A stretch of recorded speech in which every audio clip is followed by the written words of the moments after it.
واقعہ حضرت خالد بن ولید رضی اللہ عنہ کس نمبر 194 اپنا اسلامک اسٹوڈیو۔ آ جاؤ کرسٹی، تم تو گھبرا گئی، میزبان بزرگ نے پیار سے کہا۔ یہ اپنے ہی آدمی ہیں، اپنے قبیلے کے سردار ہیں تو مسلمانوں کے ساتھ لیکن بڑے پکے عیسائی ہیں۔ کرسٹی نے اچپتی ہوئی ایک نگاہ اس طافت پر ڈالی اور آگے بڑھ کر ٹرے میزبان بزرگ کے آگے رکھ دی۔ وہ اب اس طافت سے نظر ملانے سے گھبرا اور شرما رہی تھی۔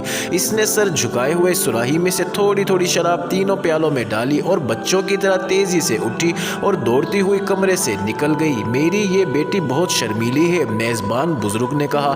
گھر سے باہر تو کسی غیر آدمی کے ساتھ بات بھی کبھی نہیں کرتی۔ اتنے میں دو ملازم آئے اور انہوں نے ان کے آگے کھانا رکھنا شروع کر دیا۔ اس طافت کھانے کو دیکھ دیکھ کر حیران ہو رہا تھا۔ یہ تو شاہی دسترخوان تھا، کھانا چنا جا چکا تھا۔ یہ تینوں کھانا کھانے لگے۔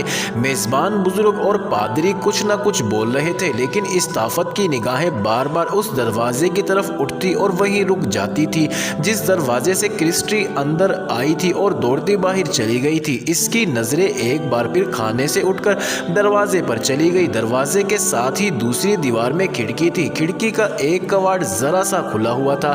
اس طافت نے دیکھا کہ اسے کرسٹی کا آدھے سے کچھ کم چہرہ نظر آ رہا ہے۔ ایک آنکھ اور ایک طرف کا آدھا گال اور آدھے ہونٹ دکھائی دے رہے تھے۔ یہ ہونٹ ہلکی سی مسکراہٹ سے کھلے ہوئے تھے۔ چہرہ نئے چاند کی طرح نظر آتا تھا۔ کوئی شک نہ رہ گیا کہ کرسٹی اس طافت کو دیکھ رہی تھی اور اس کے ہونٹوں پر جو مسکراہٹ تھی وہ صاف بتاتی تھی کہ جس طرح اس طافت کرسٹی کو ایک بار پھر دیکھنے کو بےتاب تھا، اسی طرح کرسٹی بھی اس طافت کو اچھی طرح دیکھنے کو بےتاب تھی۔ اتنی حسین اور پرکشش لڑکی کے آدھے چہرے کو دیکھ کر اس طافت بےقل اور بے قرار ہو گیا۔ وہ اس معصوم اور حسین چہرے کو اور کرسٹی کے سر و قامت سراپا کو اپنے سامنے اور قریب دیکھنے کو تڑپنے لگا۔ کچھ دیر بعد یہ ذرا سا چہرہ بھی وہاں سے ہٹ گیا، جیسے نئے چاند کو گھٹا نے نگل لیا ہو۔ میں اپنی بیٹی کو چھپا چھپا کر رکھتا ہوں، میزبان بزرگ نے کہا۔ کیوں؟ اس طافت نے پوچھا۔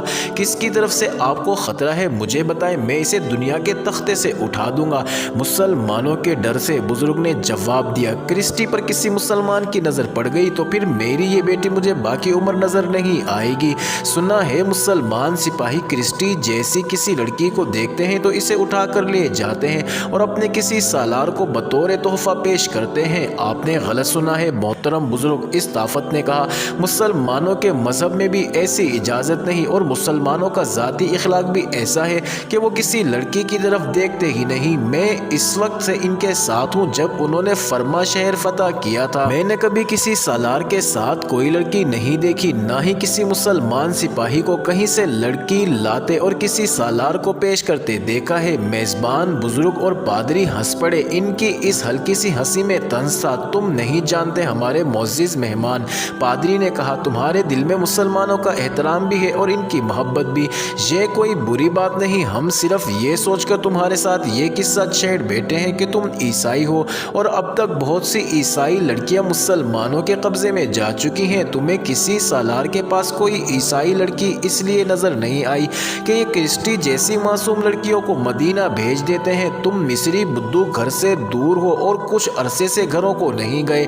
جب کبھی واپس جاؤ گے تو تمہیں پتہ چلے گا کہ تمہاری کتنی لڑکیاں مدینہ پہنچ چکی ہیں۔ میں اتنا ضرور مانتا ہوں، میزبان بزرگ بولا، کہ مسلمان دوسری فاتح قوموں جیسے نہیں۔ دوسرے فاتحین تو کوئی شہر فتح کرتے ہیں، وہاں کی عورتوں پر ٹوٹ پڑتے ہیں، لیکن مسلمان ایسا نہیں کرتے۔ وہ مفتوحین کی عزت اور آبرو اور جان و مال کے محافظ بن جاتے ہیں، لیکن درپردہ کسی حسین دوشیزہ کو دیکھ کر اٹھوا لیتے ہیں۔ مسلمان پہلے اپنے اچھے اخلاق کا اثر ڈالتے ہیں، پادری نے کہا۔ جب ان کا قبضہ مکمل ہو جاتا ہے تو مفتوحہ لوگوں کو اپنا غلام بنا لیتے ہیں۔ میں ملک شام میں دیکھ آیا ہوں، وہاں کے عیسائی رومیوں کو اور ہرکل کو اب یاد کرتے ہیں، جن عیسائیوں نے مسلمانوں کی مدد کی تھی۔ اب جا کر ان کی حالت زار دیکھو جو مسلمانوں نے کر دی ہے۔ اس طافت حیرت زدگی کے عالم میں ان دونوں معزز بوڑھوں کے چہروں پر نظر گاڑے ہوئے تھا۔ اس نے مسلمانوں کے کردار کا ایک ہی روپ دیکھا اور اسے یقین تھا کہ مسلمانوں کے کردار کا اصلی روپ یہی ہے۔ اس نے کبھی کوئی قابل اعتراض حرکت نہیں دیکھی تھی۔ اس کے چہرے پر حیرت کے جو تاثرات تھے، ان میں پریشانی اور تذبذب کی جھلک تھی۔ وہ مسلمانوں کے کردار کے خلاف کوئی بات ماننے پر اپنے آپ کو آمادہ نہیں کرنا چاہتا تھا، لیکن اپنے پادری اور میزبان کو بھی نہیں نہیں جھٹلا سکتا تھا۔ ان دونوں کے بولنے کا انداز ایسا تھا جس میں سچائی کی جھلک پوری طرح نمایاں تھی۔ دونوں بوڑھے باری باری مجاہدین اسلام کے خلاف زہر اگلتے رہے۔ مجھے یہ بتائیں میں کیا کر سکتا ہوں؟ اس طافت نے ایسے لہجے میں کہا جیسے وہ یہ بات کہنا نہیں چاہتا تھا۔ کہنے لگا کیا میں مسلمانوں کا ساتھ چھوڑ دوں؟ تم ان کا ساتھ چھوڑ دو تو کوئی فرق نہیں پڑے گا۔ پادری نے کہا اگر تمہارے دل میں عیسائیت کا احترام اور عیسائیوں کی محبت ہے تو تم بہت کچھ کر سکتے ہو۔ یہ سوچ لو کہ مسلمانوں نے اگر اسکندریہ بھی فتح کر لیا اور پورا مصر ان کے ہاتھ آ گیا تو پھر شام کی طرح اس ملک میں بھی کوئی ایک بھی گرجا کھڑا نہیں رہے گا، پادریوں کو قتل کر دیا جائے گا۔ تم اپنے پورے قبیلے سے کہو گے کہ وہ مسلمانوں کے لشکر سے نکل جائیں گے، لیکن یہ بھی کافی نہیں، تمہارے ساتھ دوسرے قبیلوں کے سردار بھی ہیں، انہیں یہ ساری باتیں بتاؤ اور انہیں آمادہ کرو کہ وہ اپنے قبیلوں کو یہاں سے واپس اپنے گھروں میں لے جائیں، اور پھر انہیں یہ بتائیں کہ تمہارے لیے صرف رومی اچھے ہمدرد اور مخلص ہیں۔ میں یہ بھی کافی نہیں سمجھتا۔ میزبان بوڑھے نے کہا یہ لوگ مسلمانوں کے لشکر کے ساتھ ہی رہیں اور ان کی لڑائی لڑنے کے بجائے انہیں دھوکہ دیں اور انہیں نقصان پہنچائیں، یہ کیسے ہو سکتا ہے؟ اس طافت نے پوچھا۔ میں یہ بھی بتاتا ہوں کہ تمہارے قبیلے کیا کریں گے۔ میزبان نے کہا مسلمان کسی شہر کو محاصرے میں لیے ہوئے ہوں یا رومیوں کے ساتھ کہیں کھلے میدان میں لڑائی ہو رہی ہو تو بدو مسلمانوں کی پیٹھ پر وار کریں اور ان میں سے کسی کو زندہ نہ رہنے دیں۔ اگر میری یہ تجویز اچھی لگے تو کل سے ہی اپنے سرداروں کو اس کے لیے تیار کرنا شروع کر دو۔ تم دیکھو گے کہ مسلمان کریون کو فتح کیے بغیر اس شہر کی دیواروں کے باہر ہی مردے پڑے ہوں گے یا اپنی عورتوں کو بھی یہیں چھوڑ کر بھاگ جائیں گے۔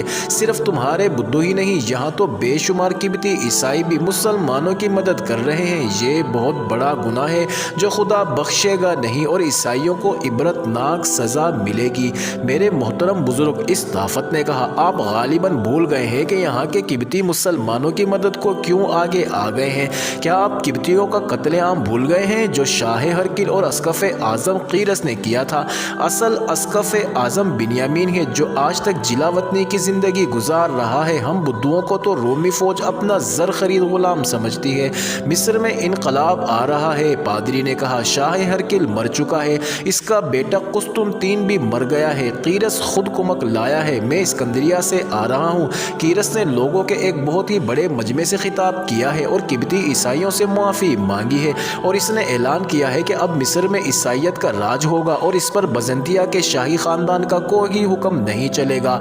ہم بہت سے پادری بزنطیہ سے آئے ہیں اور یہاں کے عیسائیوں کو یہی بات بتا رہے ہیں کہ اب ہرقل کی فرعونیت اور اس کی بنائی ہوئی عیسائیت مکمل طور پر ختم ہو چکی ہے۔ اس طافت کے چہرے پر شش و پنج کے تاثرات کچھ زیادہ نمایاں ہو گئے۔ اس کے پاس تو جیسے کوئی اور سوال یا شک کی کوئی اور بات ہی نہیں تھی۔ اس دوران اس نے 3-4 بار کھڑکی کی طرف دیکھا جس کا ایک کواڑ ذرا سا کھلا ہوا تھا۔ اسے کرسٹی کا چہرہ پھر نظر آیا اور اب اس کے ہونٹوں پر مسکراہٹ پہلے سے زیادہ تھی۔ یہ مسکراہٹ اس طافت کو ایک پیغام دے رہی تھی۔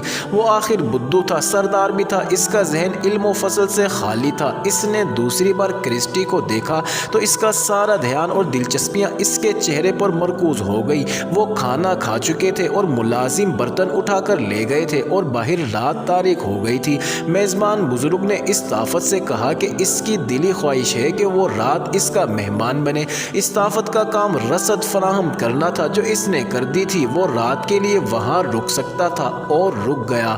وہ اس امید پر رکا تھا کہ کرسٹی کا چہرہ اور سراپا اسے 1-2 بار شاید پھر دکھائی دے گا۔ معزز ناظرین، جاری ہے اگلی ویڈیو قسط نمبر 195 میں دیکھنا مت بھولیے گا۔